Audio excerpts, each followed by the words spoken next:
নবী করিম সাল্লাল্লাহু আলাইহি সাল্লামের সিরাত এটি খুবই চমৎকার এবং এটি গুরুত্বপূর্ণ বিষয়। নবী সাল্লাল্লাহু আলাইহি সাল্লামের জীবনী যদি আমরা না জানি তাহলে আমাদের জীবনটাই ব্যর্থ। কারণ আমরা যেই নবীর উম্মত হতে পেরে নিজেকে সৌভাগ্যবান মনে করি, সেই নবীর সিরাত যদি আমরা পাঠ না করি, সেই নবীর সিরাত যদি আমরা নিজেদের না পড়ি, নবী সাল্লাল্লাহু আলাইহি সাল্লামের আদর্শ যদি আমরা না জানি, তাহলে আমরা কিভাবে নিজেকে নবীর রঙে রঙিন করব, নবীজির আদর্শে নিজের জীবনকে বাস্তবায়িত করব।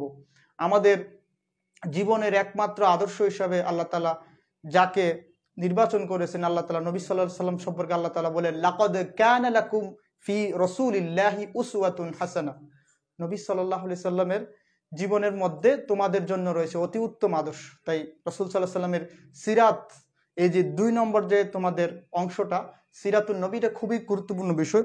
কারা কারা স্পেসিফিকলি সিরাত অধ্যয়ন করেছো, সিরাত পাঠ করেছো নির্দিষ্ট, এটা তো তোমাদের একটা আলিমের বুট বই, ব্যক্তিগতভাবে রাসূলের জীবনী কারা নির্দিষ্ট, যেমন রহিকুল মাখতুম, সিরাত ইবনে হিশাম, তারপর হচ্ছে নবী সাল্লাল্লাহু আলাইহি সাল্লামের জীবনীর আরো জনানো মহানবী সাল্লাল্লাহু আলাইহি সাল্লাম, সাইয়্যিদুল মুরসালিন, তারপর হচ্ছে এভাবে অনেক নবী সাল্লাল্লাহু আলাইহি সাল্লামের জীবনী পাওয়া যায়। রাসূলে আরবি, এছাড়া অনেক জীবনী গ্রন্থ রাসূল সাল্লাল্লাহু আলাইহি সাল্লামের রয়েছে।